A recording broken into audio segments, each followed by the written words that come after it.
बिस्मिल्लाहिर्रहमानिर्रहीम। अस्सलाम वालेकुम। How you all. उम्मीद करता हूँ कि सब लोग खैरियत से होंगे। Welcome back to the channel adventurist on bike. आज मैं एक सेंसिटिव टॉपिक के ऊपर बात करना चाह रहा हूँ। वो मेरे दिल की आवाज़ है और टूरिज़म से रिलेटेड है, क्योंकि मेरा चैनल टूरिज़म का है और ये रिस्पॉन्सिबिलिटी बनती है कि इस टॉपिक के ऊपर बात की जाए। अभी जो रिसेंटली इंसिडेंट हुआ है कलाम के अंदर, बहुत अफसोसनाक वाक़या था और इससे बड़ा दुख कोई नहीं हो सकता। यकीन करें यार, 15 लोग और बेबसी से अपनी जान की बाजी हार गए।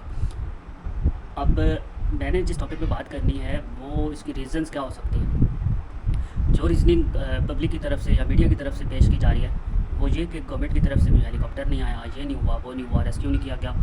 बट ये बातें अपनी जगह पे ठीक है। मैंने जिस चीज़ को हाईलाइट करना है वो ये है कि अगर आप मैंगोरा के ज़रिए बहरीन और सवात की तरफ जाएँ ना, तो आपको जगह जगह पे ना दरिया की प्रेमिसेस के ऊपर और किनारे के साथ जुड़े हुए होटल नज़र आएंगे। तो यार ये कहाँ की इंसानियत है। दूसरी बात है, एक तो दरिया के किनारे के साथ बड़ी बड़ी बिल्डिंग्स आपको नज़र आएंगी। सेकेंडली दूसरी चीज़ ये है कि कुछ लोगों ने अपनी चारपाइयाँ दरिया की प्रेमिसेस के अंदर लगाई हुई होती हैं और वो दरिया नॉर्मल कंडीशन में भी इतना खौफनाक है कि उसको देख के आप जो है ना वो उस पर अपनी नज़र नहीं टिका सकते। अगर जो लोग समाज गए हैं उनको आइडिया होगा। तो पहली चीज़ तो ये है कि वो होटल्स किनारे के ऊपर बनाना किसने अलाउ किया, ये कौन सी एडमिनिस्ट्रेशन थी, ये कौन से लोग थे जिन्होंने वहाँ पे कंस्ट्रक्शन करना अलाउ कर दिया। अगर कोई मुहज़्ज़म मुल्क होता तो वो कंस्ट्रक्शन कभी भी अलाउ ना करते, या कंक्रीट के पहाड़ बनाना कभी भी वो दरिया के किनारे इस तरह अलाउ ना करते। सेकेंडली कुछ ऐसे होटल्स मैंने खुद अपनी आंखों से देखे हैं जिन्होंने अपनी चारपाइयाँ और अपनी इवन के कंस्ट्रक्शन भी दरिया की प्रेमिसेस के अंदर की हुई होती है। तो उनको कौन रोकेगा। और अगर मेरी नज़र में जो रीज़न बनती है इसकी वो यही है कि आपने दरिया की प्रेमिसेस के अंदर कंस्ट्रक्शन की हुई है, लोग आपने बिठाए हुए हैं वहाँ पे, नाश्ता करवा रहे हैं उनको, तो दरिया तो आपको नहीं छोड़ेगा। अगर आप नेचर के साथ खेलेंगे तो फिर नेचर भी आपके साथ खेलेगी। नेचर तो आपको कभी माफ़ नहीं करेगी इस मामले में। तो अगर कोई मुहज़्ज़म मुल्क हो और कोई ऐसी हरकत करे कि रिवर के किनारे या रिवर के अंदर कंस्ट्रक्शन करे, तो उसको कम से कम उम्र कैद की सज़ा होनी चाहिए। जहाँ तक मेरा दिमाग या नाकिस दिमाग मेरा काम करता है, अगर कोई मुहज़्ज़म मुल्क होता तो उसको तो वो टांग के रख देते, उसको तो वो बिल्कुल ये चीज़ अलाउ ना करती। दूसरी चीज़ जो मैंने बात करनी है वो कागान नरान के हवाले से है।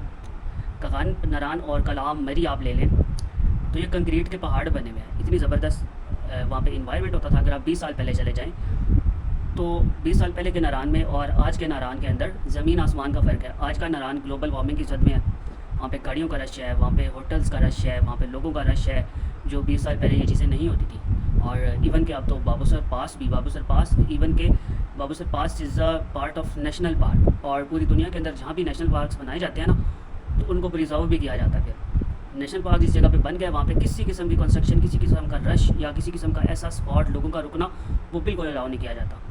वहाँ से लोग आते हैं और जस्ट पास ऑन हो जाते हैं ऐसी जगहों से। इवन अगर मैं कनाडा की बात करूँ तो कनाडा के अंदर आप देखें ना तो 400 किलोमीटर उनकी कोई पॉपुलेशन ही नहीं होती, कुछ भी नहीं मिलता आपको, चाय का होटल भी नहीं मिलता, क्योंकि वो जगह उनका नेशनल पार्क होती है। और क्योंकि वो मुहज़्ज़म मुल्क है ना, वो पढ़े लिखे लोग हैं, हम जाहिल हैं, हम शुरू से जाहिल हैं और हमने जो है ना जाहिल ही रहना है, अपनी जगह को तबाह बर्बाद करके रख देना है ग्लोबल वार्मिंग से। अगर मैं if I talk about 30 years later, आज अगर 2025 है तो 2055 में इन जगहों का क्या हाल होगा। ये जगह तो सहरा का मंजर पेश करेंगी, लाहौर बन जाएगी, कराची बन जाएगी, अगर हमने इस पर कोई प्लानिंग ना की तो। होना तो ये चाहिए, जहाँ तक मेरा जो है नाकिस अकल काम करता है वो ये कि बालाकोट में आप जितनी मर्जी कंस्ट्रक्शन है करें, उससे आगे रोड अच्छा बना दें बाबूसर टॉप तक। जिसने जाना यार वहाँ पे घूमे फिरे और आए, ठीक है। और विद इन अ डे या तो वो चिलास जाए या तो फिर वो वापस बालाकोट आए। दरमियान में स्टे करना हो, अगर आप स्टे करना ही है तो आप कैंपिंग साइट्स बना सकते हैं, मैक्सिमम आप ये कर सकते हैं।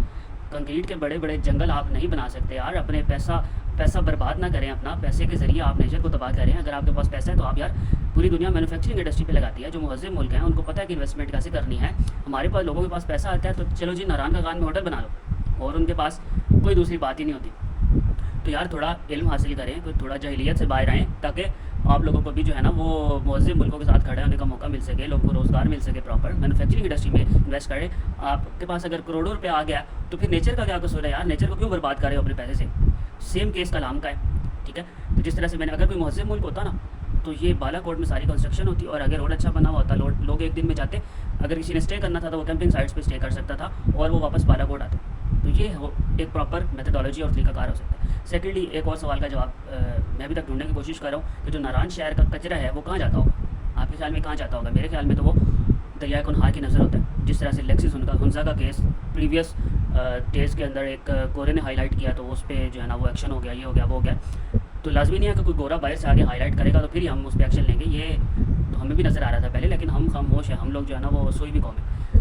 تو لیکسس ہنزا کا کچرا عطا آباد جھیل میں جا رہا ہے. تو پہلی چیز پھر وہی بات آ جاتی ہے کہ یار ایک نیچرل ریزروائر ہے واٹر کا, اس کے نزدیک کس بیوقوف نے, کس الو کے پٹھے نے کنسٹرکشن کرنا الاؤ کر دیا ہے, اپنا پیسہ کھا کے اس نے الاؤ کر دیا وہاں پہ. اس کے لیکسس ہنزا کے علاوہ بھی بہت سارے ہوٹلس وہاں پہ مزید بھی بن رہے ہیں. تو یار اس طرح اگر چلتا رہا نا تو آنے والے 30 سے 40 سال کے اندر پاکستان کے اندر ٹورزم ختم ہو جائے گا, کیونکہ لوگوں کو کراچی, لاہور اور ان جگہوں کے اندر کوئی فرق ہی نہیں نظر آنا. تو یار پوائنٹ یہ ہے. تو کائنڈلی ریکویسٹ ہے کہ یار یہ میری ویڈیو کمنٹ کر لو کہ لوگ اگر کوئی ادارہ دیکھ رہے ہیں تو یار کائنڈلی اس کے اوپر ایکشن لیں. ویڈیو تھوڑی سی لمبی ہو گئی ہے, انشاءاللہ نیکسٹ میں ضرور اس ٹاپک پہ فردر بات کروں گا. تھینک یو سو مچ, اللہ حافظ.